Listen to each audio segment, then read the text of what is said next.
is Joe Waxman, and I am here with Julie Tara. And Julie has been in the Macrobiotic community for many years, and many of you know her. And I'm going to let her tell her story since I don't know that much about her. And well, it's wonderful to have you here, Julie. How are you? It's fabulous to be with you, Joe. And thank you so much for inviting me to be on this. And I love that you're doing it. And I've been listening to some of the interviews, and it's just been a real joy. So thank you, first and foremost. I'm so grateful. Well, thank you. And you're welcome. And it's my pleasure. And well, why don't you tell us how it all began for you? Tell us your story. I will. For me, macrobiotics really started when I was actually very young, because as a child, I grew up with a father who was a doctor and a mother who was addicted to pain medications. She'd had a lot of surgeries for back injuries and so forth and grafts. And what I saw was a continual decline in her health. And as a little child, I would always say, Mommy, if we go in nature, you'll feel better. So let's go and walk by the river and let's get some sunshine and, go by the trees. And I just knew that nature was healing, as children do. Children are so kind of tapped in intuitively. But I saw her just get worse and worse until she was always crying and always depressed, and then ended up with many shock treatments in mental hospitals. And I would go visit her in them, and it was very, very frightening. And I always just felt like, why is she taking all these pills? And I can remember one time when I was maybe 4 or 5, where I couldn't sleep one night. And I said, Mommy, I can't sleep. And she gave me half a sleeping pill. I can still remember it. And I said, well, thank you, Mommy. And I walked out, went to the bathroom, and threw it down the toilet because I thought, I don't know what those pills do, but I know they're not good. And my father left when I was 11, and I also left to go to ballet school, the Royal Ballet School, to become a ballet dancer professionally. And then my mom remarried another doctor. And then she became addicted to a heroin derivative called pethidine. And I knew she was addicted, but I didn't know how to help. And then I saw Lady Sings the Blues, which is all about heroin addiction. And I said, that's my mom. When I saw that film in Dorset, I can still remember, I come from Cambridge in England. I said, that's my mother. She's addicted to heroin. Now I understand what it is. And she just continued to decline. And anyway, then I went off and was dancing in ballet. And I've always been a very curious person, so I was reading a lot, as I always have, and I was reading some Solzhenitsyn books on, one of them was called Cancer Ward, and it was very depressing, and I was sitting reading during an interval in Swan Lake. It's quite funny. And I remember asking this question in my mind, why do we suffer so much?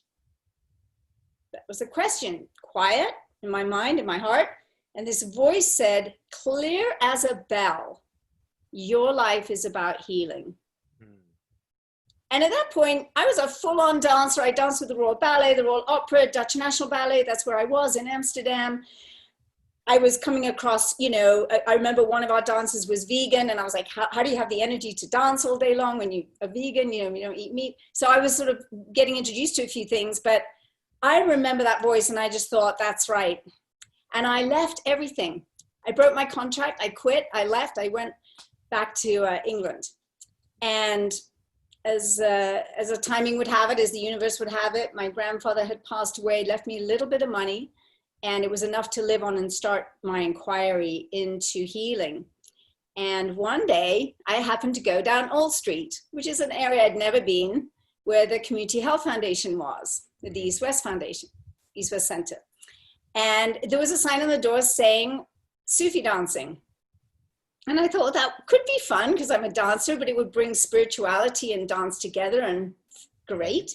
So I walked in, and I will never forget, Joe. I will never forget. And I was listening to Jean Cox last night about her commitment to children and children's health. And I was so touched because I saw the children in the nursery. I think the door was open, and I don't know, I was wandering around, and I saw these little children full of light. And they were so calm and loving and joyful. And I was like, what are they doing here? It's something very special happening. So I decided I wanted to work there. So I gave my name and phone number, or what I think it was a phone number, to somebody and said, I'd like to work here. And they said, oh, no, there's no job for you. And I was like, well, I don't know, but my name's Julie and I'd like to work here. And 2 weeks later, I got a call saying, there's an opening as a receptionist. Would you like to be the receptionist? I was like, anything, I don't mind. I'm supposed to be here. Mm-hmm. And that's how it began. And then I started studying, of course. And I studied with the Kushi Institute, and I did level 1. And then I was like, this is amazing. And then I did level 2. And then I was like, oh my gosh, it gets even better.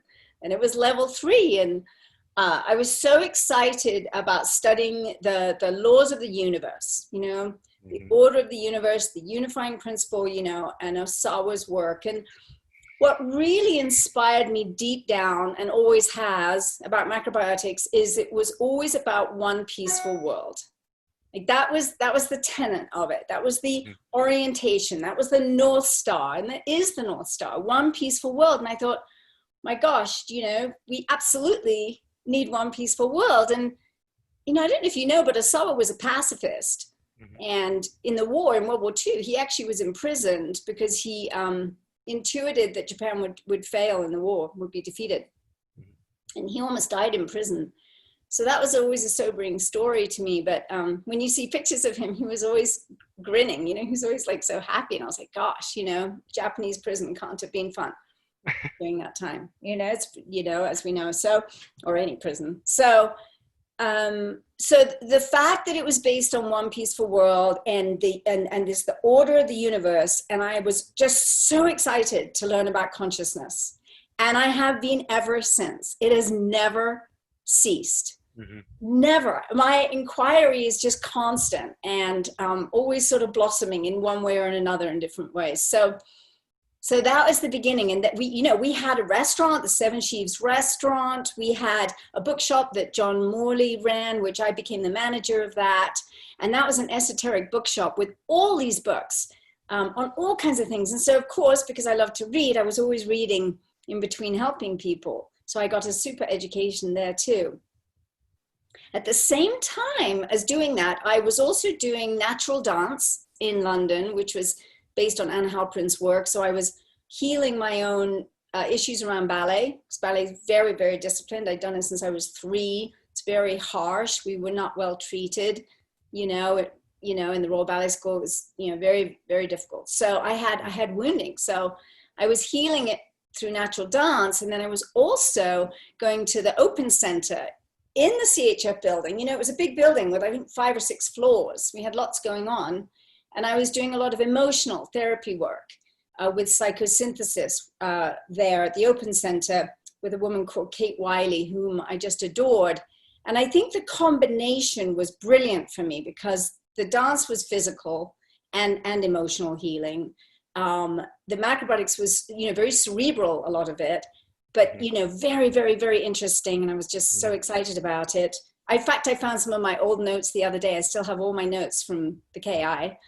And then the emotional healing work, I really needed that because, I had all this trauma as a child with my mother and then my sisters as well, and my father leaving. And so I had a lot to work out.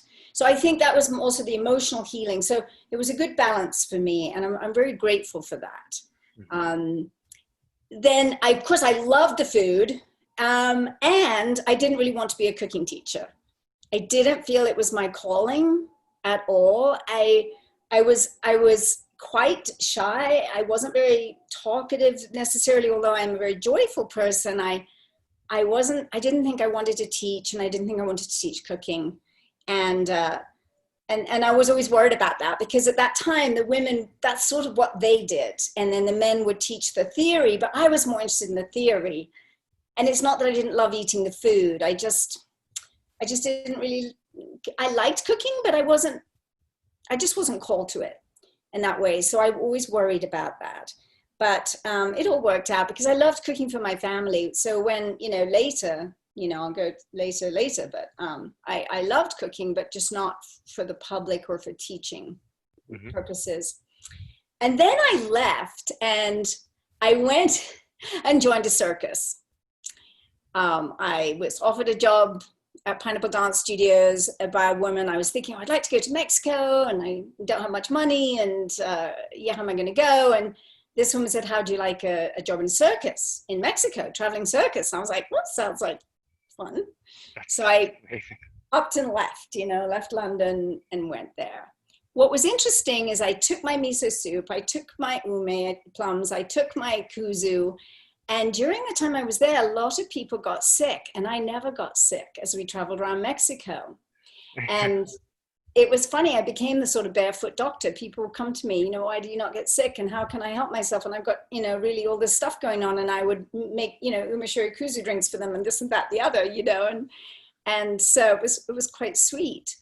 And when we would go to new places for the circus, the first thing I would do would scout out the restaurants to find out where the Chinese restaurants were. There weren't any Japanese restaurants. So I could get at least, hopefully, brown rice. And I'd often ask, and I'd buy it, and I'd even ask at the hotels if I could cook it, and veggies. Because that's what I could get. And so that was a funny thing. I was always looking like, where's that Chinese restaurant where I can get some veggies? And so it went like that. But I was very healthy there and have been blessed with great health, all my life, really. So that was that. And then I decided to run away from the circus. So I ran away from the circus because they were taking our passports, and I didn't like that idea. So I was like, you're not taking my passport in Mexico. Who knows? Well, I'll ever see it again. I ran away and went back to California, went to visit my father, who was a very well-known professor at UCLA, who was a professor of medicine, pediatrics, anatomy. He started the Department of Medical Ethics there and also started the Department of Psychoneuroimmunology. So my dad was a super smart chap and, did a lot of great work, but I never really got to be with him very often. So there was a huge missing there. And so I went and stayed just a week or so with him, or 2 weeks. And then I went to Boston on my way back to go back to England. And at that point, I met everybody there again. And because the KI was there, of course, in Boston. And then I met Bill again, Bill Tara, and then we decided we'd be together. We got together and, had 3 children, got married, and it was fabulous. And I love mothering. I just felt like, okay, I found something that, I'm in my element, and I loved it. And that's when I really loved cooking, because I loved, cooking for my children. Mm-hmm. and I love the whole, and I would like to teach more about this, especially after listening to Genius Day about with children and babies, and how we used to kind of work with that, pregnancy and birth, and then nursing, and then how we would gently shift them into eating, and it was so sweet, and how we'd we'd put it in our mouths first, the first food, so we would pre-digest it for them, like mother birds do, and how healthy the kids were. I never vaccinated. This was a big issue with my dad. He was furious with me. And I was like, nope. I read a lot of books about it. Even at the time, there were some books, and I read a lot. And I said, I'm not doing this. I'm not risking this. And, I'm very disturbed by the whole vaccine issue. I will say it's very troubling to me. And there's so much linkage to other things. And of course, Robert Kennedy's done some great work recently on that. Mm-hmm. So that was living in Boston. It was lovely and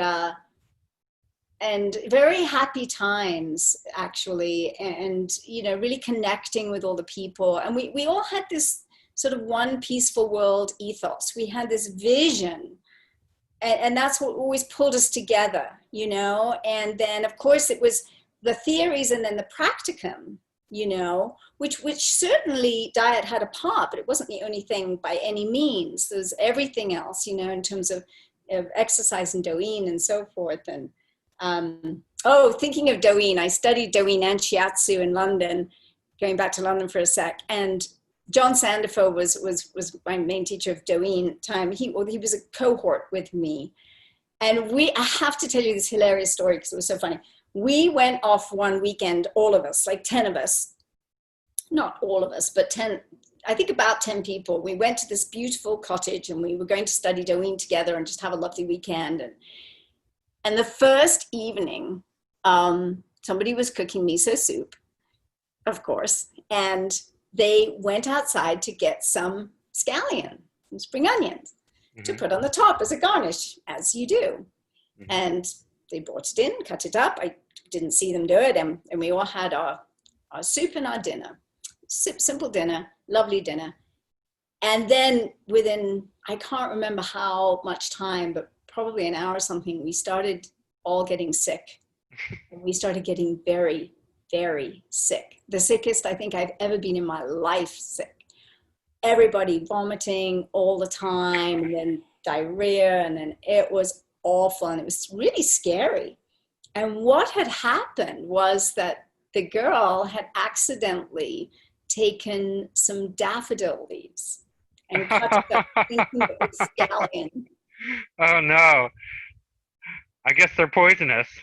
Hugely poisonous. Hugely poisonous. They really are. They have this stuff called, I think it's lyserine or lyricine or something in it, and it's super toxic.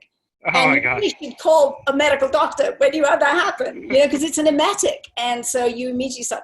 So no animals eat, you're not going to ever see a squirrel or a mouse or anything eating it. But there we were. And it was just that little bit. And what struck me about it was extremely sobering, but how powerful food is, how powerful plants are.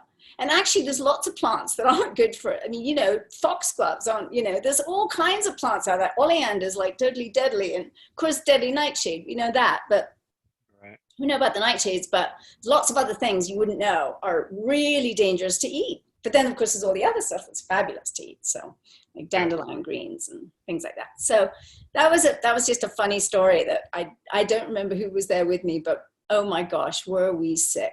And poor John, he was doing shiatsu on all of us and, trying to help us all. And it was just really a matter of time. And it took a full day to kind of clear it that night and the next day. So that was just a story I wanted to share with you. So then let's see, we were in Boston and then we moved to Beckett in about 1984. So I had 2 children by that point. Shanoa and Ryan was very little.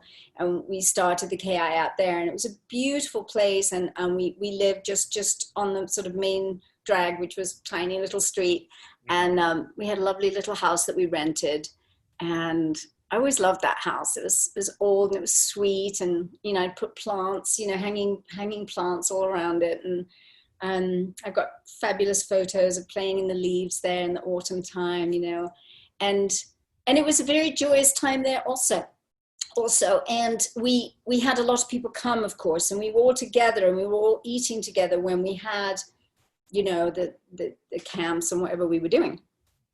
And so that was super. And then after that, we moved to New York State, and Bill was gone a lot. So he, as a senior counselor, he was gone traveling a lot, which of course, I understood. And it was challenging because he had 3 little children, by then, very close in age. And I remember certain people come here and there and sort of help out. Caroline Dino came one time to help me after birth. I always had challenging births. So I ended up with 3 cesareans, actually, after long labors, like 84 hours of labor was the first one, or I think 87 hours, actually.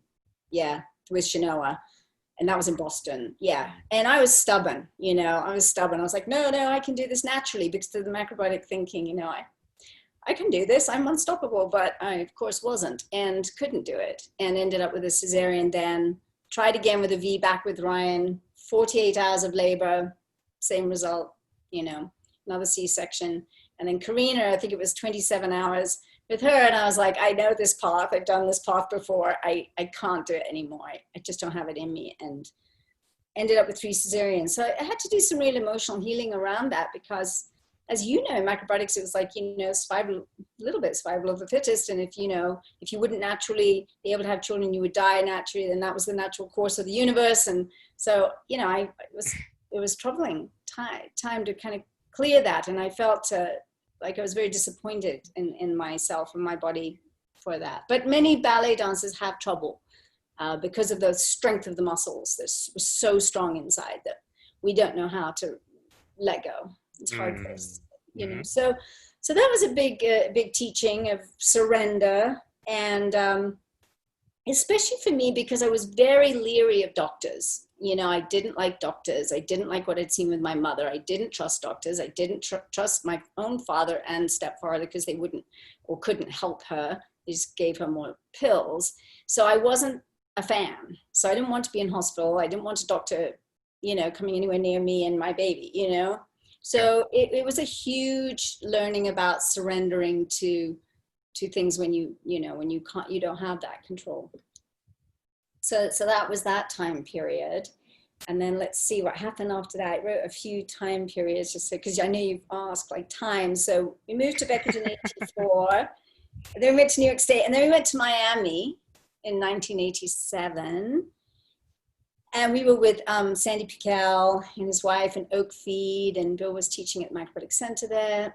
And again, I was really involved with the children, you know, and then we decided we were going to start an institute, and the question was, where should we go? And I took a map of America, and I took a pendulum, and I said, where should we go to start this institute that we're going to do? And 3 places came up really strong: Sedona, Arizona, which I'd never heard of; Boulder, Colorado, which I didn't know about either; and Pennsylvania, like Bucks County, which I did know about because of the Poconos and the summer camps. I mean, I used to love those summer camps. Oh my gosh. And Link, the summer camp in Link, we used to have hundreds of people come.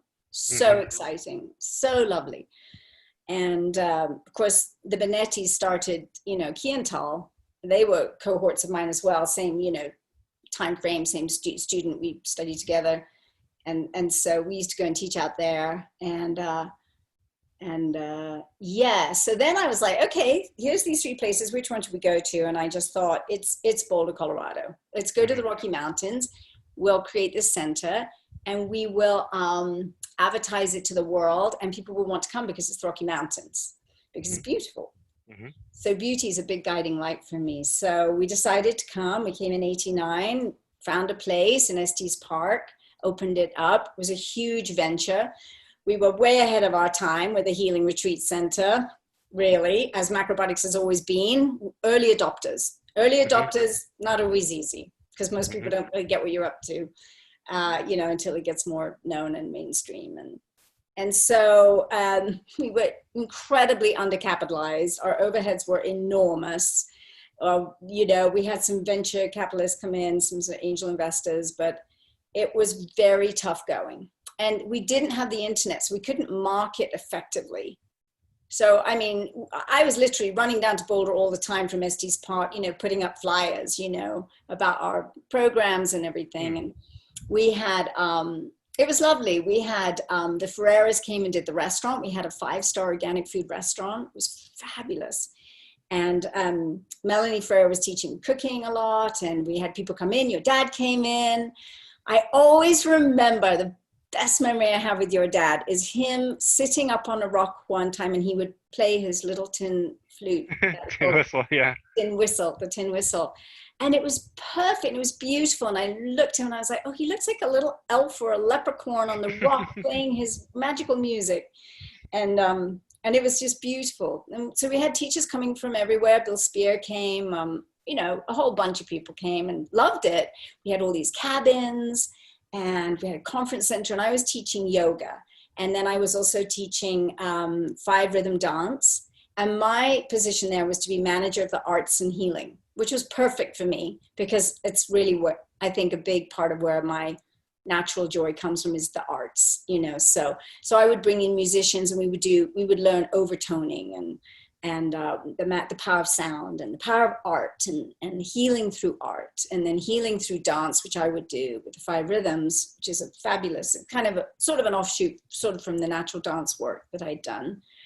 And it was lovely. We lived in a little tiny cabin, little A-frame cabin at the top of the hill, 3 kids, Bill and me, and we worked very, very, very, very hard.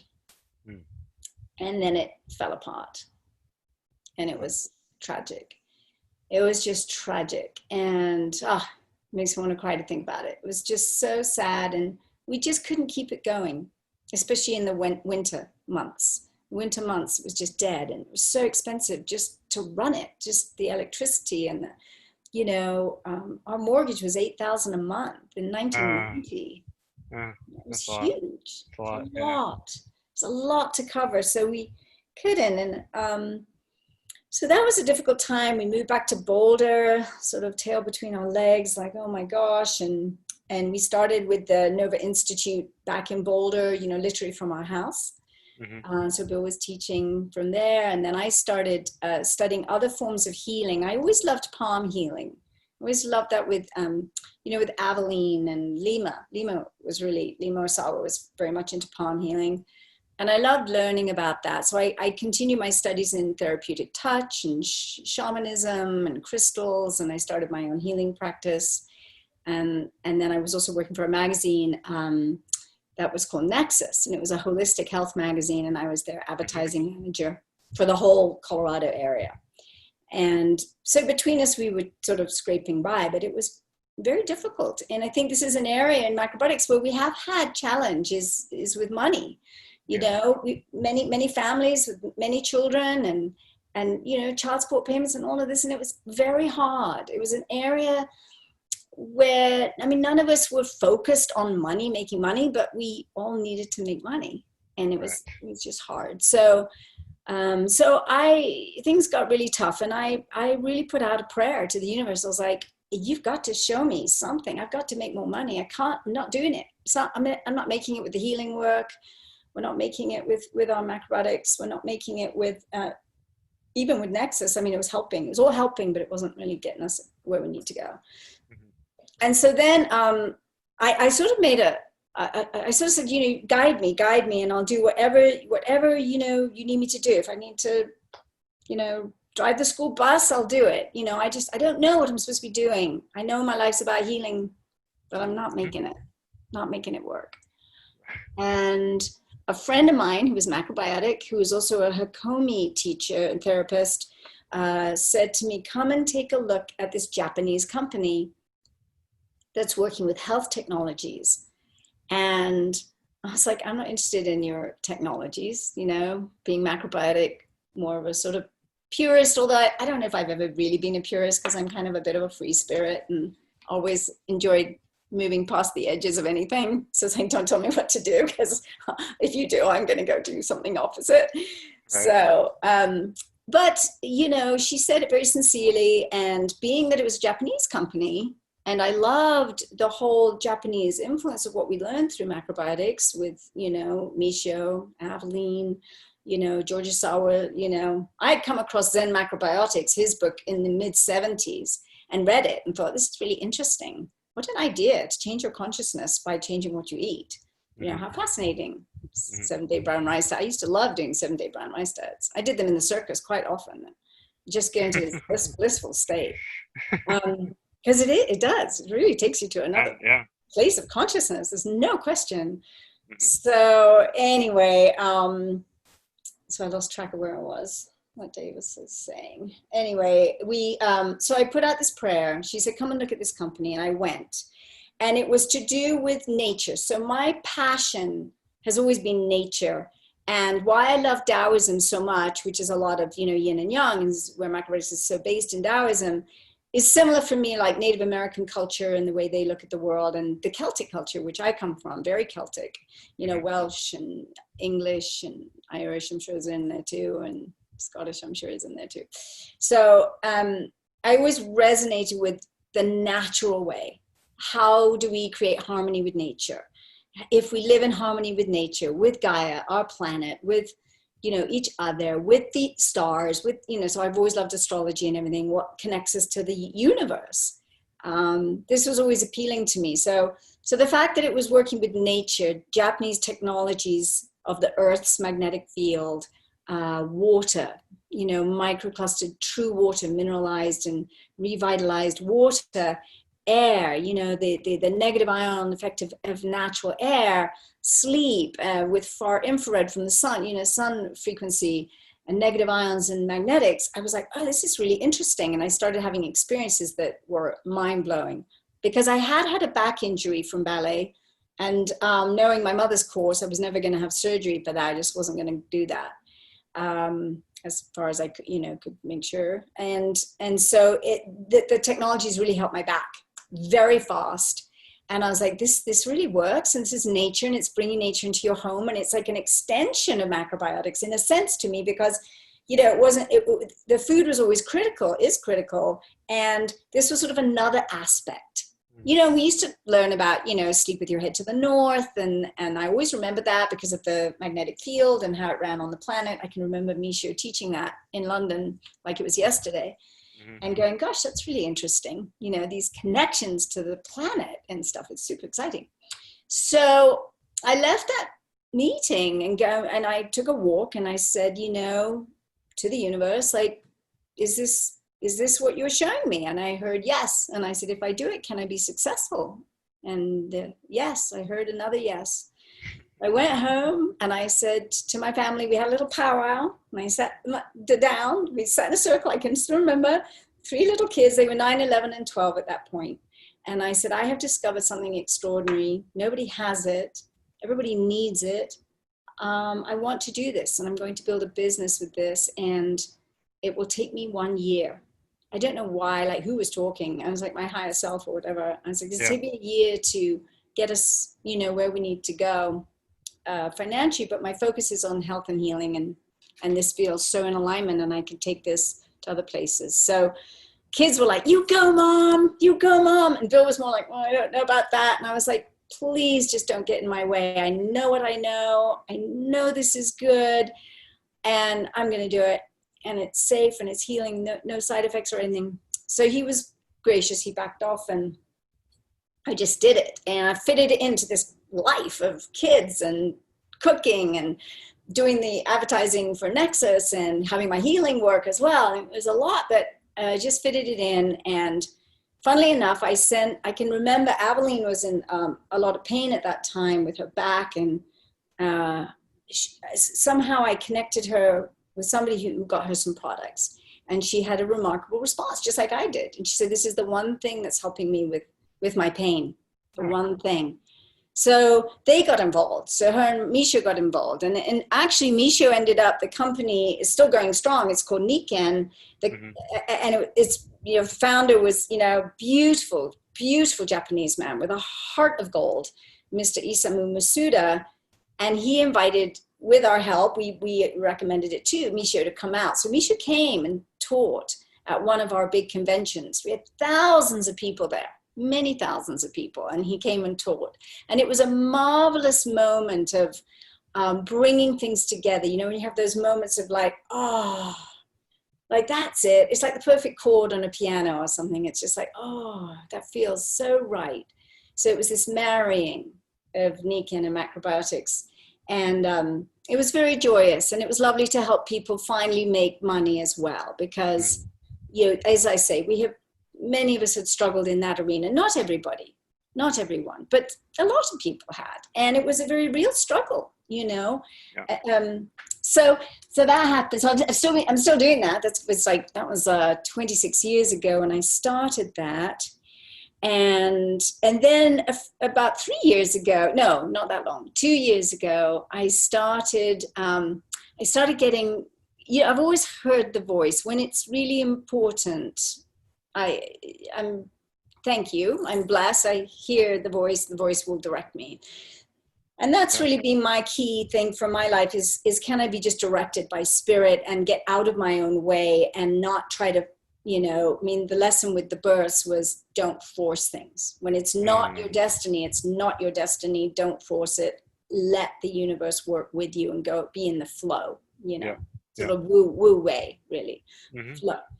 And so I think that was a huge lesson for me around that. And so about 2 years ago, I started hearing Gaia. Well, I'd written a poetry book called Songs of Gaia. I pulled a copy just so I can show it to you. It's a poetry book, Songs of Gaia. This tree is actually in England, where I come from. It's all about nature, and it's devotional poems to nourish the heart. because I think that's really where my gifts lie more, is in helping people open the heart, inspire people, empower them to open their hearts and to live a joyous life and be, with vitality, because it's a big part of macrobiotics, right? Vitality and, yes, eat well and have an appetite for life and, sleep well and do your thing. And that's kind of my gift. So part of my gift. So Songs of Gaia had come along, but I kept hearing, Gaia, Gaia. And I knew there was this streaming video company here in SVOD, streaming video on demand, just like Netflix. I knew there was one right here because I'd been there to hear James Van Praagh talk about, he's a medium and he channels people that are passed on. Mm-hmm. And I went to hear him twice. So I knew about Gaia, this company, Gaia. And so finally I was like, okay, whatever, maybe I should just go and show up on their doorstep and say, I don't know why, but I'm here. And if you need me, I'm here. And as the beauty of the universe, the design is so impeccable, really. I think there's so much of fate and destiny for all of us, is, they happened to be looking at member-driven growth. They were looking to change their model of marketing to member-driven growth, which is really relationship marketing, which I love. And I just love it. I think it's beautiful and it works and it's super. And everybody wins. It's a win-win game instead of a win-lose game. And it's very inclusive. And so I said, I can help you with that. So I started working there, with them. And I'm hoping to do more with the production side as well. But anyway, so right now I'm a Gaia Global Ambassador. So I help people get to know Gaia. So Gaia is like 8,000 plus videos on all parts of sort of seeking truth, seeking life. And this alternative healing is a big part, and it's growing.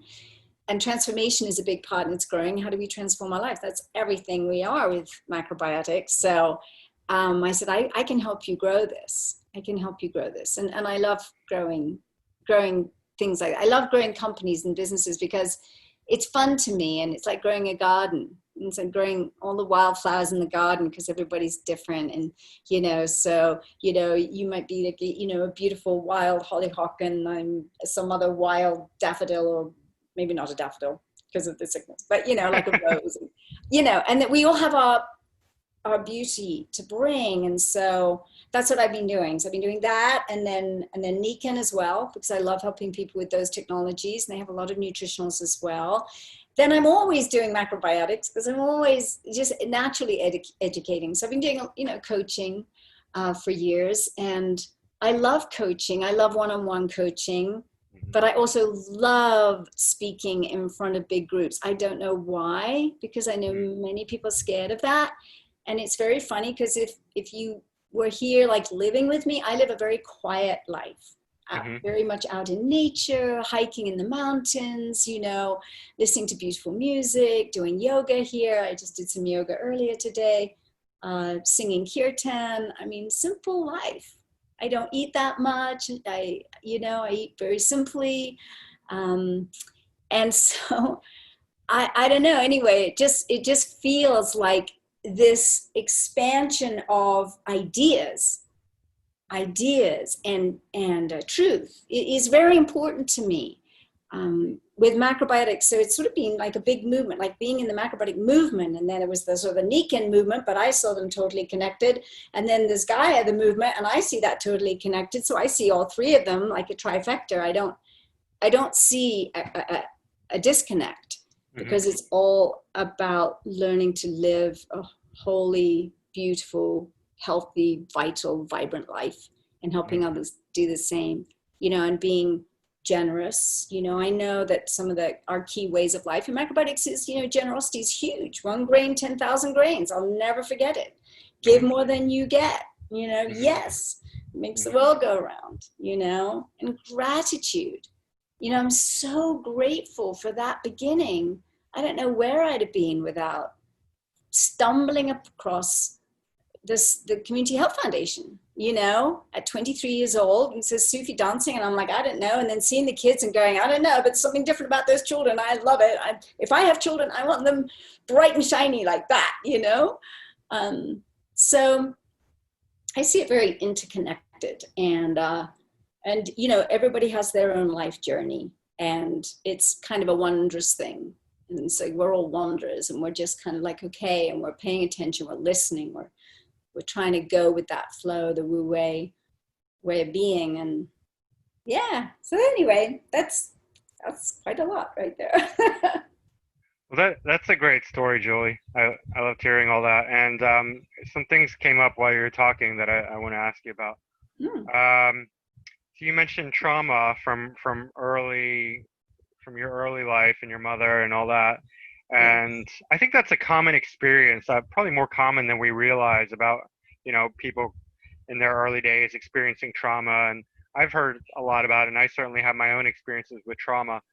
And I'm just sort of wondering how you view that in light of your macrobiotic education and experience and knowledge.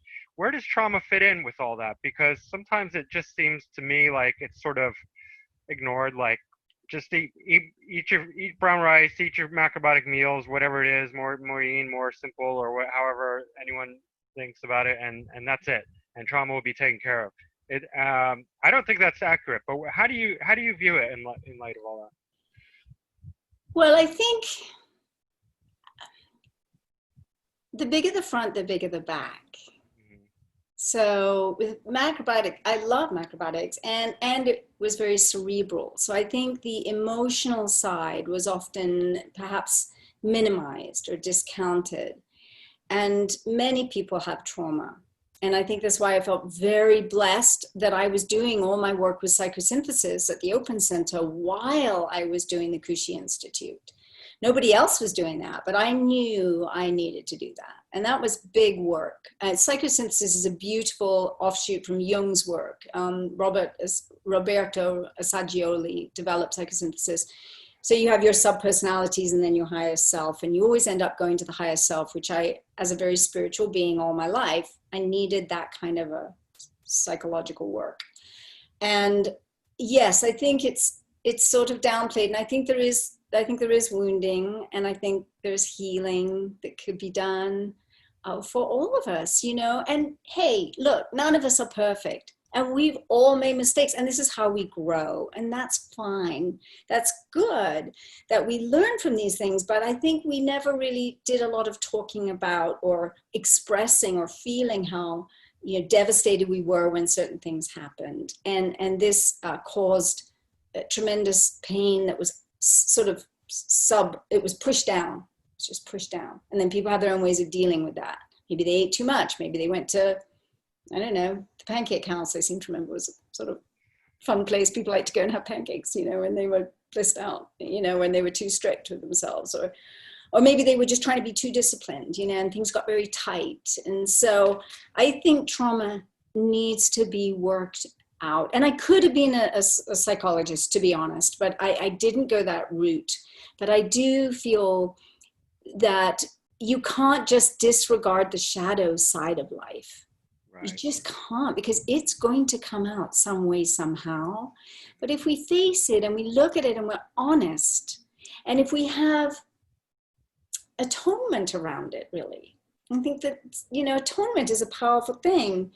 The Jewish people know a lot about atonement, because they really work with that every year. But it's just like, I'm sorry, Joe, if I hurt you. I didn't mean to hurt you. I didn't know what that meant to you, Like I had a discussion with, like I'm, excuse me, super, super, proud of my kids. They're all in healing, different ways. Shino is in Switzerland. She met her husband in Kiental. She's studying to be a shiatsu therapist, But she was saying the other day, Mom, it was kind of hard sometimes when we had our packed lunches at school. And everybody ate differently. And they all ate the same and we ate differently. And I wanted just to be one of them.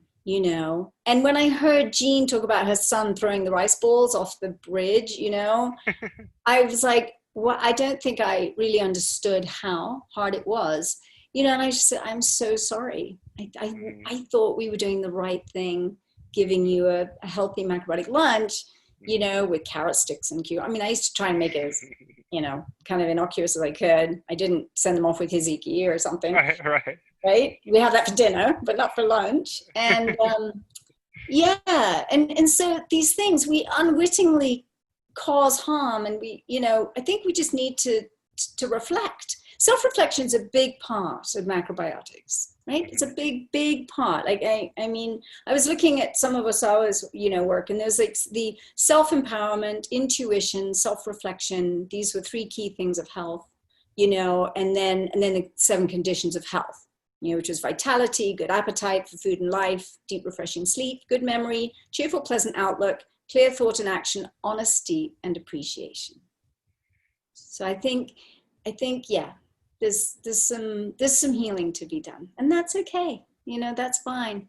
But a big part of it is just, I think we really need to be more inclusive, really more compassionate with each other. Some people are very good at eating brown rice and veggies every day, and their seaweed and their, pickles, and making sure it's all perfect, and they do it. But other people aren't. It's okay. Some people, if somebody can change and have 1 macrobiotic meal a week, yay for them. Let's not judge them for that. Let's applaud them for that. See, that's what, and then they're going to feel better the next day, and then they'll go, oh, I feel better from yesterday's dinner. Maybe I'll do it again today. And it's like step by step. And this is being gracious, really. And I think we've been a little harsh sometimes with ourselves, and also with others. And what happens then is that the community disperses, because when we feel judged and we don't feel like we belong, we move away, right? This is human nature. I don't fit in. I'm not as perfect as you. I'm not as good as cook as you. I'm not as good as counselor as you. I'm, whatever. And that thing of perfection, I don't really think that's what Osawa was talking about, because he was talking about non-credo. He was talking about letting go of thoughts. He was talking about really letting your intuition lead. And really, macrobiotics is common sense. Eat in harmony with nature. Live in harmony with nature and in harmony with one another. And so I think there's a little work there too. But hey, everything has a shadow. Every family has a shadow side. Every person has their shadow. Every company has its shadow. I've seen that shadow in other things too. Ballet has a huge shadow, which I want to write about at some point, the beauty and brutality of ballet. It was absolutely brutal, and so we were mistreated as children, So this is a really good point you're bringing up. And it's not about making anybody wrong.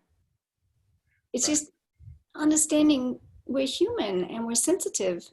And macrobiotic people are very sensitive, more sensitive, because also the way we eat allows for that sensitivity to come forward in such a beautiful way. And so to be mindful with each other and heart connected and inclusive, and not allow anyone to feel left out, like they don't belong. Everybody belongs. This is one peaceful world, right? So remember the tenet, So. Yeah, you bring up a lot of good points, and I agree with you on that. And I think macrobiotics has a lot of, say, room to grow, potential, areas that need expanding upon, and you touched upon some of those. And I think it's like, the self-reflection aspect, but I don't think it's well developed enough. Like, I don't see, maybe it's written in some books, self-reflect, but I had to learn a lot of these things outside of macrobiotics. And I had my own trauma. My brother died when I was 10, was hit by a train. And, that was extremely traumatic. But there was nothing in macrobiotics that could help me with that. I had to go outside of macrobiotics to find that. But if macrobiotics is about healing, then we need to develop all the different parts of healing, not just the diet. So those are important. So a lot of things you mentioned, I think we have to work with them and develop them further. So I agree with you on that. And well, Julie, what else do you have for us today? What else can you share? Yeah, I mean, I don't know. I mean, you've shared so much, and you've given us so much, and we're almost at an hour. But I mean, do you have anything else you want to talk about? What I've noticed with that, with the company thing, I've noticed, like, if you go off and do something different, it's considered that you're not being macrobiotic. So I just want to encourage that we do cross-pollinate, and we do all have our paths, and they go into different directions. You know, like Jean was talking about going and, you know, teaching in other ways in schools and being a governor and whatever. It was really interesting. And so we have that, and so honoring that, and you know, by the way, I've seen that in the other companies too. You know, if I bring macrobiotics into Nikan, they're like, why are you bringing macrobiotics into Nikan? Nikan's Nikan. Macrobiotics, why are you bringing Nikan into macrobiotics? Macrobiotics is its own thing, you know. And I think we just are, oh, I know what I want to say now. Yeah, we are at this extraordinary time right now of reevaluating everything. You know, this time out, this, although I don't know about you, I've been working hard every day, but this time from home is a reevaluation for everyone. You know, do I need to travel so much by airplane, or whatever the thing is, you know, eating at home more, people are eating at home more, you know, families are more home because the kids can't go to school. And I think it's phenomenal. I mean, is it disturbing? Yes. And a lot of the old ways are crashing. And you know, I study a lot of that work, you know, David Icke's work and other people, you know, I study that. I'm very interested. Like, what's really happening with who's really in control? What's the agenda? And, you know, if the agenda is, you know, everybody has to have a vaccine and tracking, you know, I'm moving to Iceland or something, because I'm not going for it, you know? Me either.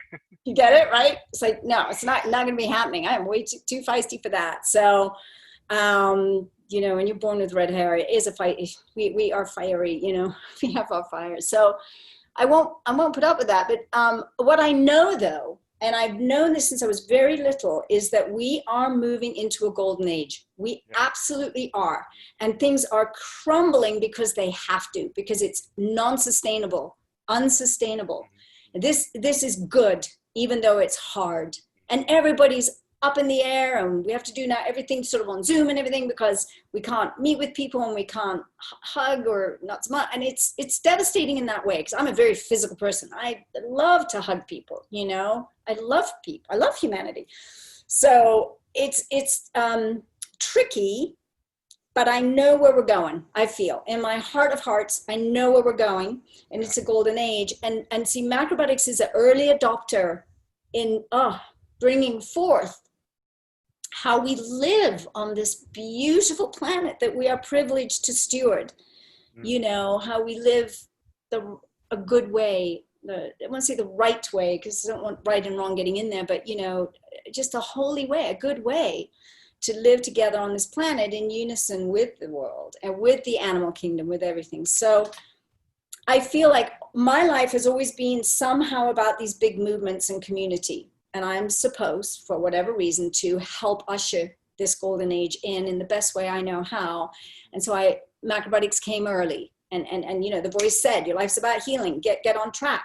In a loving way, not in a harsh way, but in a loving way. It was like, get on track, you're off track. And I knew I was off track, even though I was a great ballet dancer and loved it and all. I knew it wasn't my destiny, totally knew it.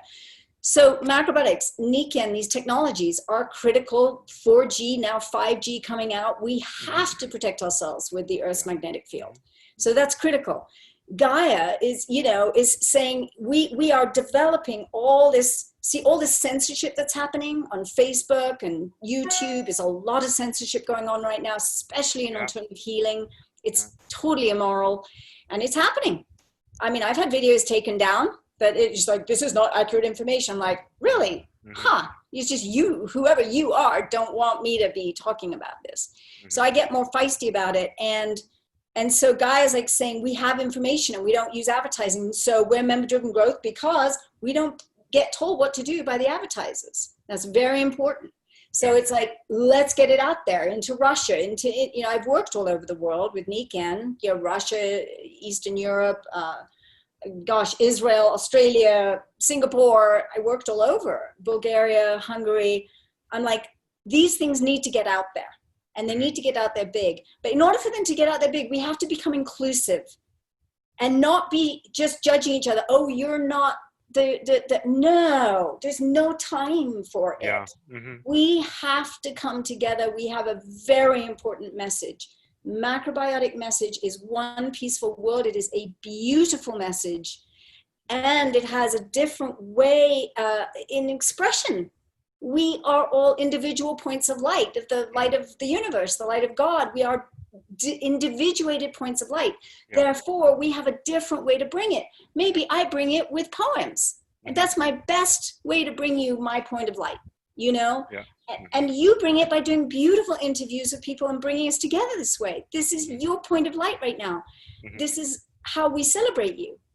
Mm-hmm. And so if we all celebrated each other and, you know, heal the wounds, heal the trauma, yes, there is, heal it, love each other again, as we did, heart open, we can bring in this new age. And this new age is for real. Yeah. This new age is for real. And it may not be in our lifetime. Misha always said that. I've always said that. It may not happen in your lifetime. It doesn't matter. We're on the path. Yeah. We're doing it together. But we need to come together more. Like metaphorically holding hands.